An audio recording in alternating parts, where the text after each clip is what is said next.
nah, great music, new projects, a lot of action for you. A kid that was born in Winnipeg. Yeah. I've been to Peg City. It's like scorched earth up there, Yo, man. it's crazy. It's crazy. It's a wild spot. My man Dow Jones is from up there, and Okay. and I've been up there a bunch of times. Yeah. And when I read about you, when I watched the videos, and then being a St. Paul guy, and I love the videos you do, like in the woods. Yep. So real, and it's just like you were saying, like why would I shoot Yeah. videos in front of buildings I have no connection to? Yeah, exactly. So I just wanted to keep the areas that I actually grew up in true, and like keep my music true to that. You know what I mean? I wanted to keep the influence true. I didn't want to veer away, though. I do like obviously I like to collab and work with people like from all different types of places and backgrounds. Just when it came to my own music, I wanted to make sure like it reflected the environments I grew up in, Winnipeg or Wisconsin or St. Paul, Minneapolis, just like the places I'm actually at and like living. Yeah. And I think in prior generations, everybody wanted to be that thing. Like they wanted to be a rapper. Yeah, so like this is what the rappers do. Yeah. But now with the explosion of the internet and social media and things, it's like there's kids in Winnipeg and Wisconsin and St. Paul that are in the woods and they listen to rap music. Yeah, exactly. And so you don't have to change your sound, but being authentic about your experience. Yeah. And I think that's what hip hop has always been at the end of the day. Yeah, man. It's like my favorite rappers or artists don't even consider themselves that. You know, man. like they just wanted to express themselves and be true to where they're from. Right. And like at the end of the day, I feel like hip hop is just an expression of your surroundings. Yeah. You know? So it's like people don't even like rap now like they used to. Like everybody uses melodies. Everybody but at the end of the day, what makes us call it hip hop? It's like the intention and the feeling and like what it represents. Definitely. At the end of the day, it's still hip hop, even if you're singing or like technically, you know? Or if you're not like spitting bars technically, but it's like as long as you're saying something and being true to yourself, I feel like that's, it's the vibe. It's the vibe, yeah. And the intention. I never heard that before, but that's really smart. Yeah, You see a guy like Post Malone, he's not really rapping. Right. He's singing, he's singing, like it's technical, but that's hip hop. Right. And if he would have came out with the intention of being an R&B singer, then we would call him an R&B singer. Right. But he came out with the intention of being a rapper, so we call him a rapper. You know, so it's all about what you present yourself as and what you want to be. Multi levels of influences. Exactly. You know, I can hear it when I hear that guy. I hear Chief Keef. Right. I hear like Spooky Black. Yeah. I hear guys who are like doing this R&B type of deal. Yeah. What are some of your major early influences? Major early influences are like early Lupe, Cudi, obviously, Andre 3000. Yeah. Ye, Pharrell. Yeah. Outkast shit. That's like the early stuff, you know. Now I kind of like dibble dabble everywhere. Right. That's like my core foundation of what I listened to that was really hip hop, you know. Most was really like just groundbreaking for me and made me want to just be myself. Word up. Let's play something, man. Hey, I want to play Evergreens just because it represents me. Word up. Let's get into it right now, man. 95.3, the Modern Hip Hop Channel. More with the homie Allan Kingdom coming up next. So a lot of people, that's kind of one of your more popular joints? Yeah, Evergreens is one of my more popular joints because it's like it's like my story, you know? Yeah, so man. those types of songs are always very special and it's catchy. So it's like those two things I feel like just really caught people and they could relate to it. And like other kids, like even in Minneapolis and St. Paul are like, yo, like I can do this. Like my family feels the same way about me doing this. Like I have the same type of pressures and the same type of like problems, you know? So I think that song really spoke to people because of that. I didn't know it would hit people that deeply, but yeah. That's really cool, man. Being your birthday today, do you have anything special planned? Nah. That's so real though. I just dropping this project. Like I stopped caring about my birthday like after 18, I want to say, like really caring like after like 18, like in between like 17 I didn't really care, like 16 is a good one. Right. You know, after that you're just getting older. Yeah, after that you're just getting older, 25 man. is a cool milestone. 25 is cool. It's a cool milestone. 25 it's kind of scary too. Yeah. It creeps up. You're like, yo, I'm 25, I'm grown, son. Yeah. Because when you're 17, 25 is an old head. Exactly. So 30's weird. Trust me, I've been there. I feel like 25 is like if you got at least some of the shit off your bucket. I'm sorry, some of the things off your bucket list. You're good. Yeah. You know what I mean? Like, at least you can sit back and be like, man, at least when I was 17, 18, I told myself I would do this, and I'm 25 now and I did this. But, like, I'm still in the in-between stage. Yeah, no, you're building towards that goal, man. Exactly. Talk about this new project, man. New project, Northern Lights. I have so many, like, different producers on it. Just dropped the track list. This morning. I got Plain Pat obviously producing on it. I got a feature from Chronix, who's actually like he's one of like the hottest dudes in Jamaica right now. Like reggae guy, like real Are you Ras- West Indian? I'm not. My mom's from Tanzania. Okay, my dad's from South Africa. Oh, word up. Okay. Right. So like we share, like certain things culturally and stuff. And I've gotten that before just due like to how my music sounds. Right. So this collab just seems so perfect. It's called Fables featuring Chronix, produced by Rex Kudo, who is one of Post Malone's producers. Dope. Can we play this? Can I get into this? We can't play it yet. Oh, we can't play it yet. How it goes? You get kind of hot. We can't play it yet. We can't play that one yet. We gotta let that one. We'll send you the clean version. It's only a couple hours, but we can't play it yet. Soon though, I'd like to hear that one. That sounds pretty dope. Yeah, and then I got a whole bunch of other stuff on here. Like Jared Evan has like 4 songs produced on here. Our chemistry's crazy.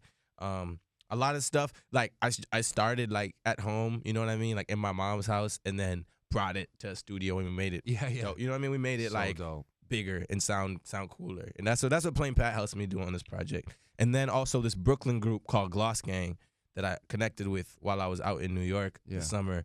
They're crazy. I think they're like my favorite rap people, new young rap guys from New York right now. Great, definitely dope. So I you're had reaching out to people from all over the country. All over. Like this is such a mix. Then we have Ryan Olsen from Minneapolis, who's Police's guy. Yeah. He has some stuff on there. We got Swizzy Mac from Philly who's producing on it. So it's like all over, man. It's all over. Like it really represents me because it's like I travel all the time from so many different places, meet all kinds of different people, and the music is that over an extended period of time. We just chose the best songs. That's dope, man.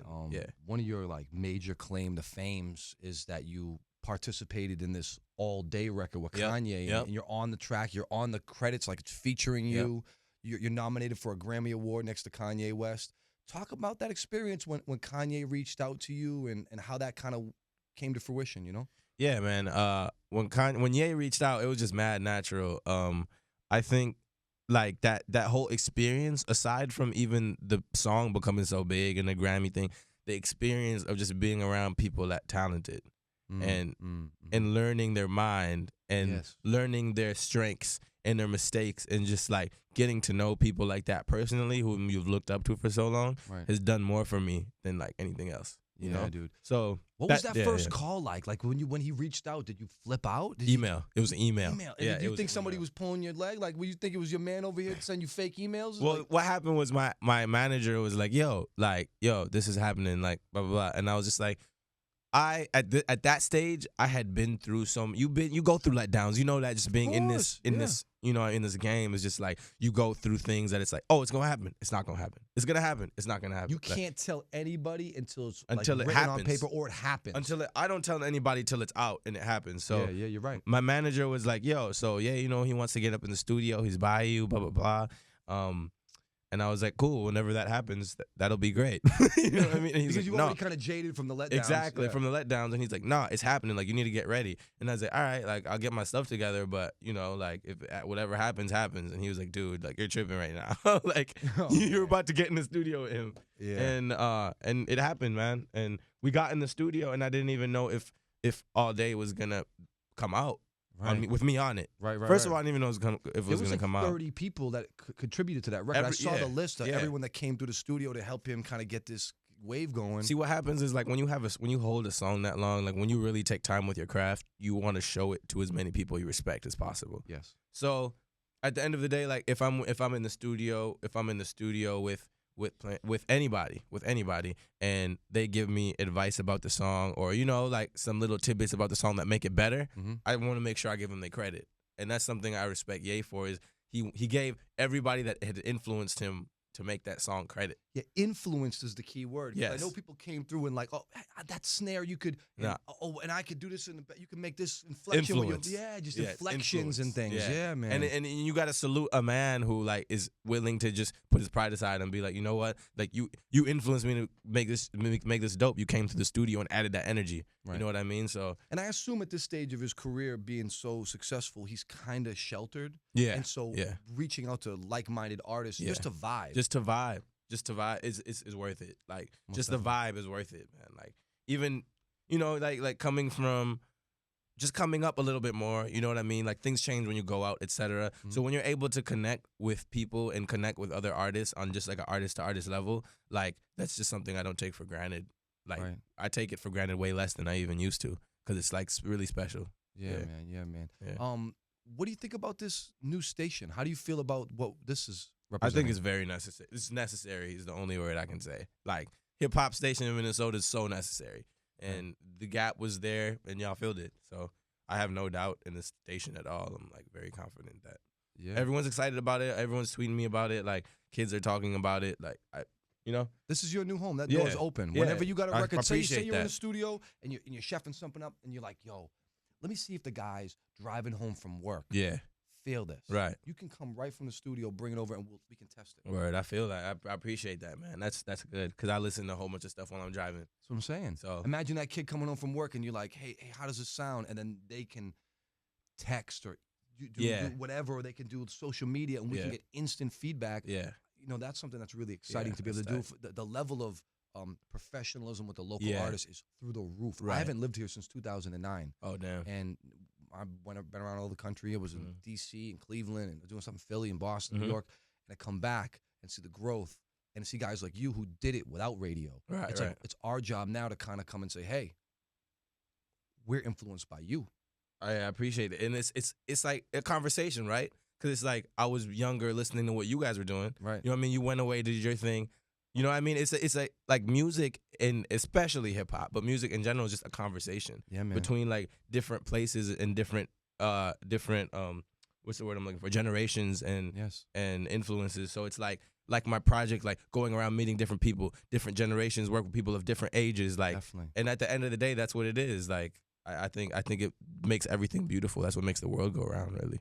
Yeah. Welcome, man. Thank you so much. Congratulations. Thank you so much. I appreciate that, man. Yeah. And I know you don't care, but happy birthday. Thanks. I'm more thinking about the project. Like, when does it drop? Today. It's out now or when? No, this afternoon, and like it'll drop in like less. Wow. So you're like anticipating this kind of way. It's coming. It's coming. That's why I'm only worried. Like the only thing I want for my birthday is for this to come out, and for people to love it as much as I do. I think you can have a pretty good birthday. Thank you. Thank you. That's cool, man. Welcome, man. We're going to hear more from Allan Kingdom as this thing moves on. Happy birthday to the kid, man. You know what it is. Go 95.3, Minnesota's modern hip-hop.